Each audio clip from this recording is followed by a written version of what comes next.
Horses helping people. Now, this goes back to the beginning of mankind. Ancient cave drawings depicting early horses have shown the horses in helping situations to mankind. Horses, donkeys, burros of all types have helped mankind throughout history. From logging, plowing fields, hauling loads, riding people to their destination, pulling chariots, carts, buggies, freight wagons, and yes, more modern-day farming and helping to build our current railroads. No other animal has done so much to help people in the world in progress and in growth.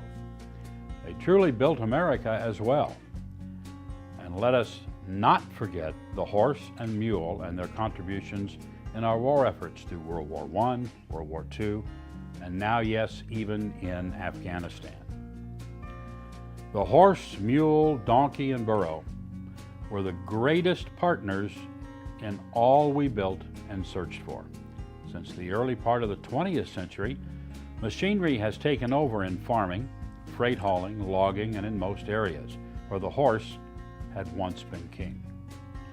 Now, these equine partners have not left us. We've discovered what they knew all along. They are truly mankind's best partner in all that we do. Now, here are examples of how horses are just as important to us as ever, truly staying with us with our best interest at heart. First, we need to look at a group called Carousel Miniature Therapy Horses. Now, they're based in Florida, but traveling everywhere. We caught up with them recently at BreyerFest in Lexington, Kentucky. They've helped over 25,000 children and elderly. Watch an interview and a story about what they do. Now, one story that I must tell you is of a child in an urgent care part of a hospital with many other children. Magic, the miniature horse that was there, kept going back to this one boy, putting her head right on his lap. He was the main focus of her attention all day. We learned later that that boy had just found out that morning that his cancer had returned. Magic seemed to know that, while horses do know. Watch this. Hi, Magic. Say something. She's speechless. She's speechless. Actually, we had Magic on camera in Ocala last year, didn't we? We did, yeah. Tell us about your experience at BreyerFest. It's been fantastic. I know we've had over 10,000 people here, and I think all of them have come by to say hello to Magic, and it's been a special time. Everyone's taken a real interest in Magic's story and the many things that she's done, and it's just been a fantastic weekend. Well, I know reading your script about all the places that you've had Magic and things you've done, I had to stop a few times. I was kind of choking up myself through some of the emotion of that. But you know, from Sandy Hook to Moore, Oklahoma, to you went to a couple of children's hospitals right here before BreyerFest started, right? We did. We went to the Ronald McDonald House in Lexington, and we also went to the Kentucky Children's Hospital in Lexington and went to a public library. So before BreyerFest even got started, we've been very busy, but those were very impactful times, and it's hard for us to travel anywhere without reaching out to the community and doing some work, the work that Magic does best, you know, giving smiles to children. But the Children's Hospital was very incredible. We took the elevator up to the 7th floor. These are children who are obviously very critical and acute care. And Magic went up the elevator, just did fantastic work. Went down the halls into some of the rooms and visited with the children. She was just very glad to see them, and they responded very well. Well, tell us a little bit about on your take, because I mean, I know that horses with people, hi Magic, I'm sorry. Horses have such an effect on children, on older adults, just on people in general when it's a live therapy tool. What do you think one of the key things to that is? We got some wind blowing in here too, but what do you think some of the key things to that really are? Well, I think being able to touch a warm-blooded animal like this, especially a horse, it's very unusual to see a horse walk into a hospital and come into a setting like that. Magic has beautiful blue eyes, so I think that really draws in, whether it's a child or a senior, it really draws in the person to the horse. Magic's real calm, and what we've found, the evidence shows that it lowers the blood pressure of an individual, raises the endorphin levels, just gives them a sense of a euphoric feeling, which a lot of times that's really what patients need who are going through a difficult time. So I think it's powerful work. Of course, it takes about 2 years to get them to the point where they can walk into a hospital, walk on those slick floors and around hospital equipment. But once they learn that, it's just really powerful. And Magic, I think she really knows what she's doing. She sees the children responding. She gets in a very calm state when she's inside. There's a big difference when she's running around in the barn and when she's in the hospital doing her work. Right. Well, I'll tell you, it might take reading your script here about all the places you've been and things you've done, have done.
Next, we want to investigate how horses can assist in actual therapy for young and old alike.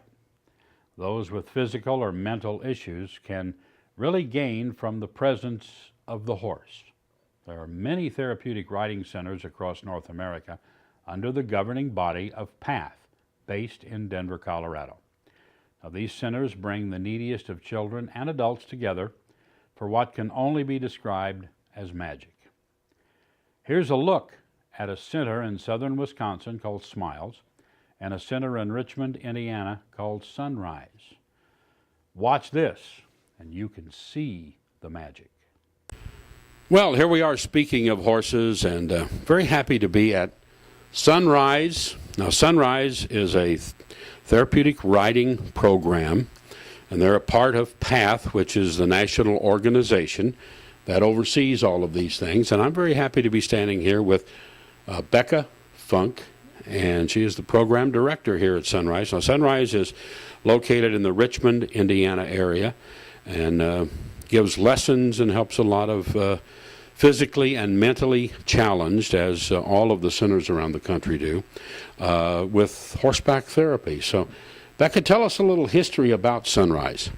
Well, Sunrise was originally founded in 1980 and started up with just a few people and horses, and they've just built from there and just made it really awesome.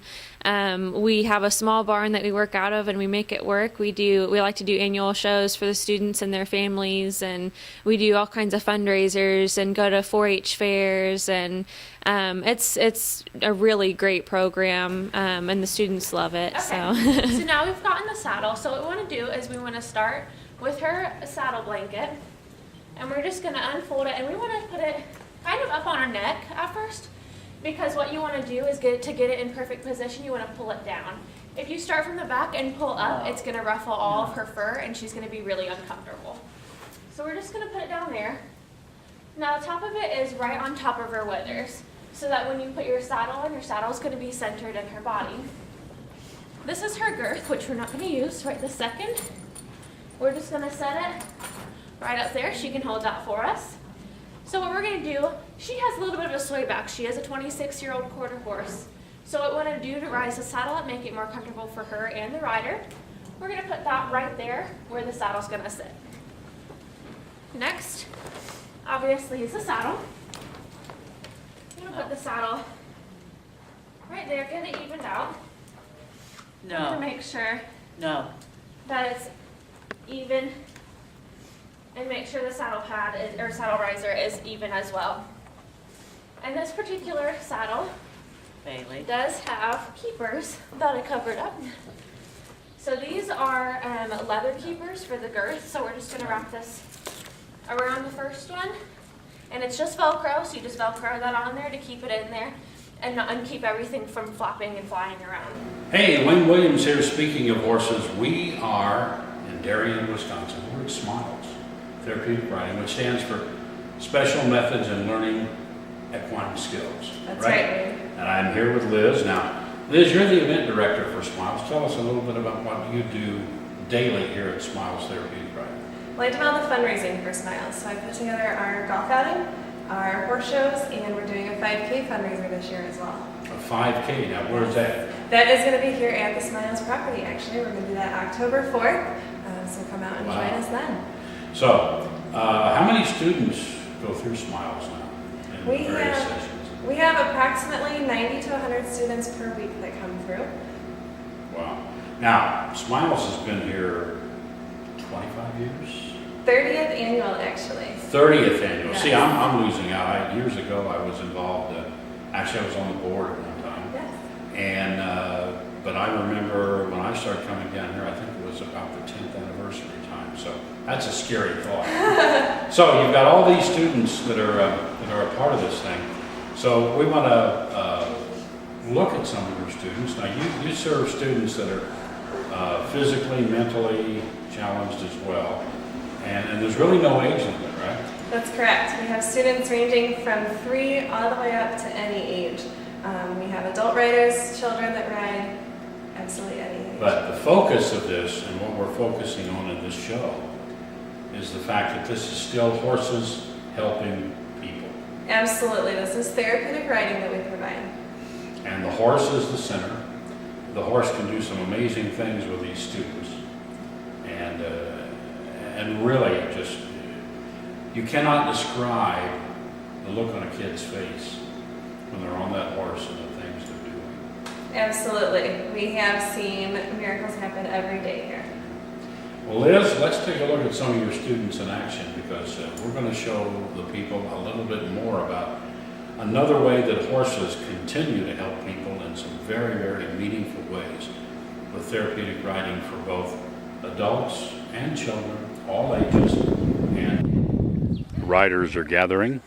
Everybody's getting set for this session right outside the beautiful facility that Smiles has, located here in southern Wisconsin, town of Darien, Wisconsin, just a very few miles north of the Illinois border. Before a session, one of the first things that happens is the horses are all prepared, safety checked, all the equipment is checked, and make sure they're ready for the riders for their session in the therapeutic riding program. All right, so no stirrup when you get on. Just swing your leg on over there. Now we're starting to mount the students for our 10:30 session here at Smiles Therapeutic Riding Program. And we bring them up into the mounting blocks, sidewalkers and aids on both sides, plus the person leading the horse. And the rider is mounted. Any breed of horse is acceptable. There's all sizes and shapes. The main thing is the demeanor and ability of the horse. And some of these draft horses help us because the program not only works with children, but it works with adults. If you have a physical or a mental issue whereby a therapeutic riding program can assist you, then it's very advantageous for you to get involved. So there are horses of all sizes, shapes, but all with that wonderful demeanor so they can be a great mount for any of our challenged equestrians.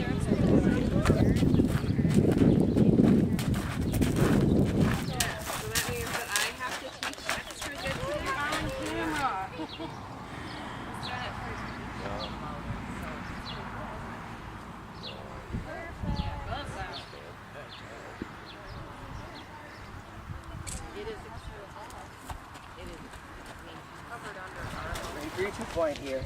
Why don't you turn Charlotte? Turn Rose right here. Stand. Don't walk her straight down the rail. Hey, where you going? Going that way? So why don't you like turn her here so that she doesn't think she's strapped down the rail? Otherwise she's gonna want to strap down the rail. There you go. That way she doesn't think she's trotting down the rail.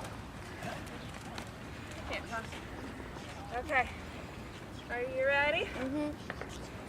Okay, so I want you to think about sitting deep in your saddle and really squeezing on your legs around those corners, okay? Like this. He's a big guy. He's got to get going. Right. Sit nice and tall.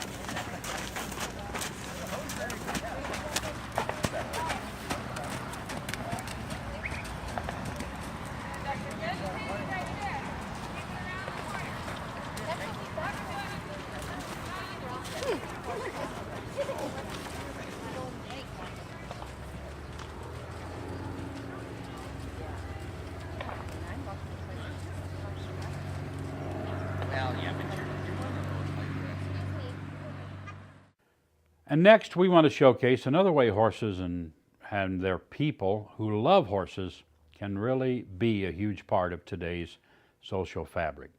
There's a group in Saratoga Springs, New York, called the Capital Fund. Now, here is their story.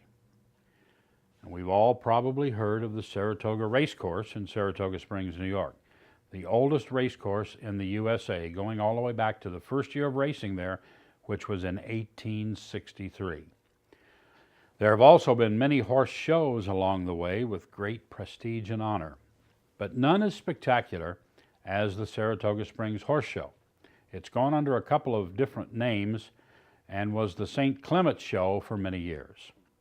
Still continuous as a top hunter and jumper show for over 50 years now.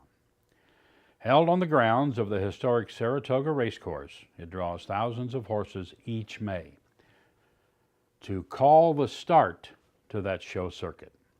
Now, the Saratoga Springs Horse Show in May and the Saratoga Horse Expo that they hold in September are used as fundraisers for the Capital Fund, a 501c3 that was formed in 2011. They run the show or shows with all volunteers. The organization gives money earned to help people in upstate New York and around the Saratoga area. They help with food pantries, rescues, domestic violence, shelters, hospice care, soup kitchens, crisis intervention, and much, much more. All receive funds each year.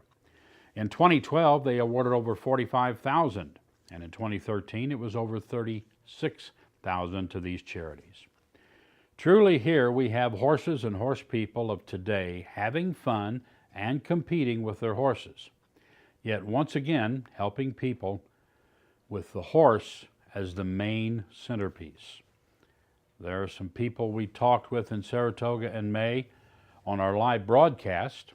Now, Wayne Williams of Speaking of Horses TV and Susan Kane of HRTV's Unbridled were co-hosts for some live coverage. Let's watch some of these interviews with some of the people who are involved with the Capital Fund.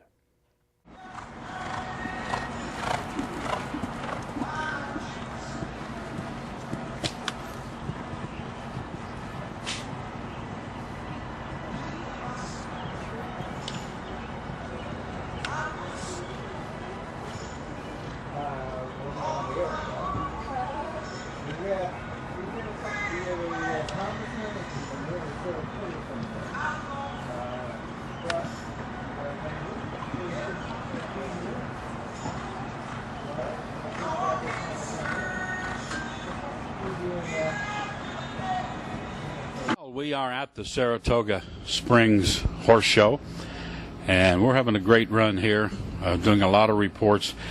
And remember that the Capital Fund supports a lot of charities around the Saratoga County area, one of which is Mary's Haven. And here with us is John Kerwin.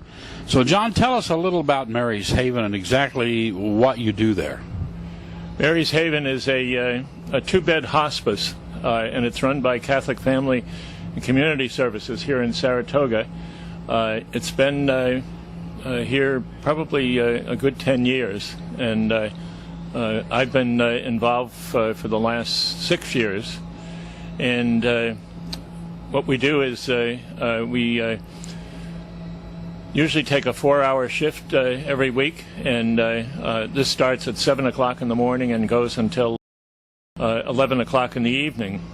During the evening, there's a nurse who's on duty, and there's always 2 volunteers on during the daytime, and the 2 staff people, they're there from about 9 o'clock in the morning until 5 in the afternoon.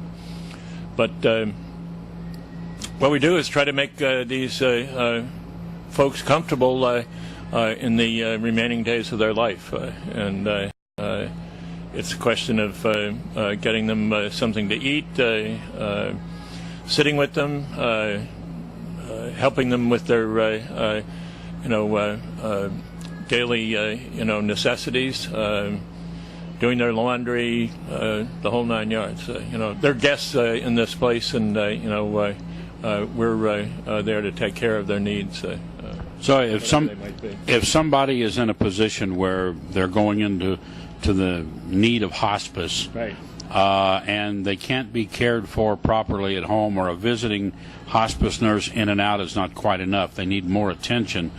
You have 2 beds, and you make this available to people in that regard. Right. Yeah.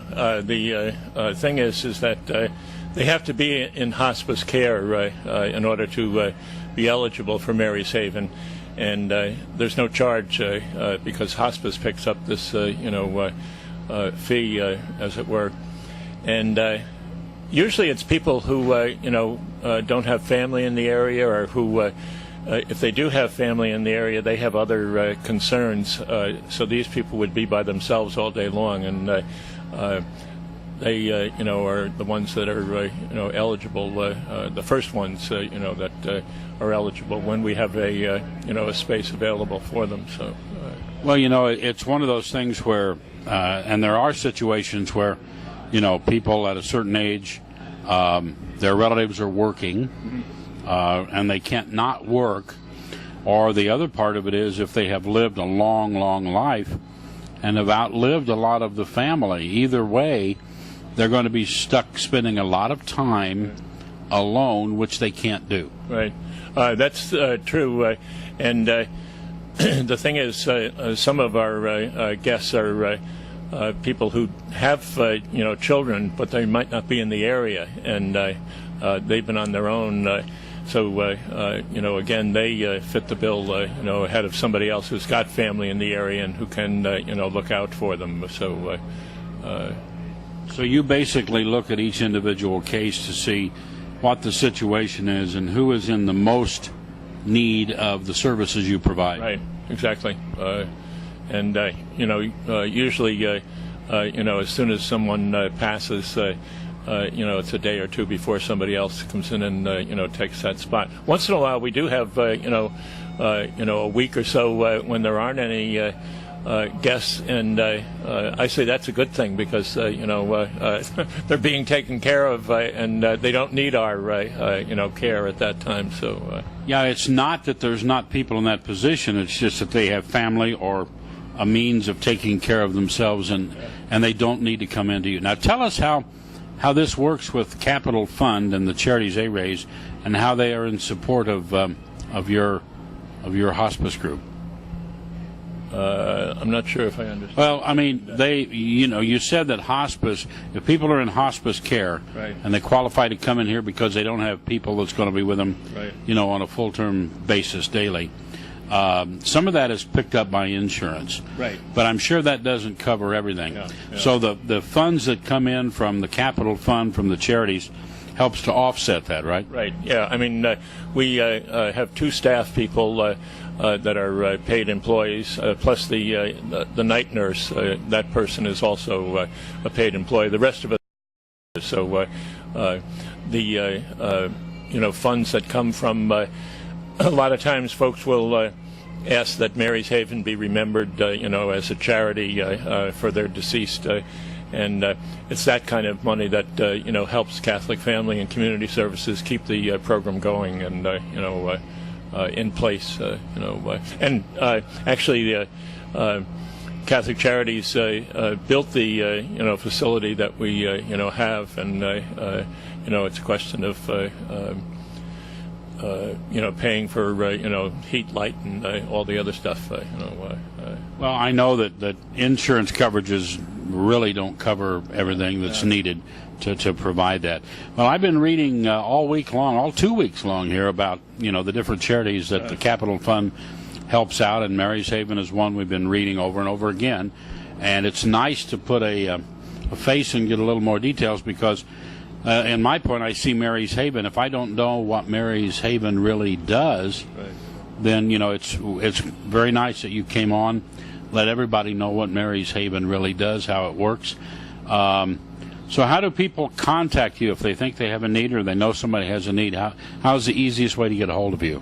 Mary's Haven is in the telephone directory, and the hospice people in Saratoga are well aware of it because they check in on a regular basis, and usually they're the ones that will tell us about somebody who's looking for Mary's Haven in terms of care, in this final stage of their journey. So.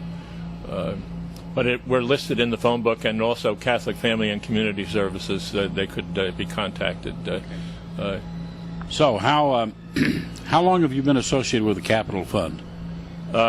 6 years, in the sense that I've been involved in Mary's Haven, and there's other charities that are involved in the same thing. We just started a program in Saratoga this past winter called Code Blue, and they're hopefully going to be able to latch on to some funding from community fund to keep that thing going for homeless people without a place in the wintertime, and we had a pretty rough winter this winter. Every place in the United States had a pretty rough winter this year. Well, John, it's been a pleasure to have you join us and tell everybody about Mary's Haven, and look them up through the phone book, or if you have somebody going into hospice, the hospitals will have that contact data if they need somebody to be with them through the day. It's a great thing you're doing, and it's a very needed service that you're doing. And let's face it, anybody going into hospice, things are pretty critical or they wouldn't be there. So make those last days as pleasant as possible. Yep, very good. John, thank you. Stay right here. Okay, thank you. And we are at the Saratoga Horse Show having a great time, and it all benefits Capital Fund, who helps, one of the charities helped is Mary's Haven. Truly, horses have built us up over history, and then quietly in their own way captured our hearts many times over as centuries have passed.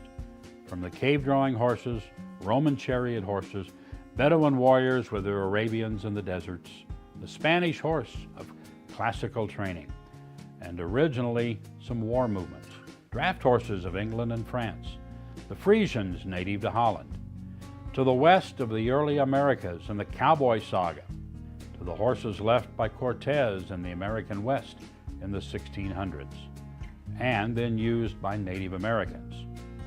The horse is truly our symbol, our partner, our history, and continues to be number one in our hearts. What does he have in store for us next?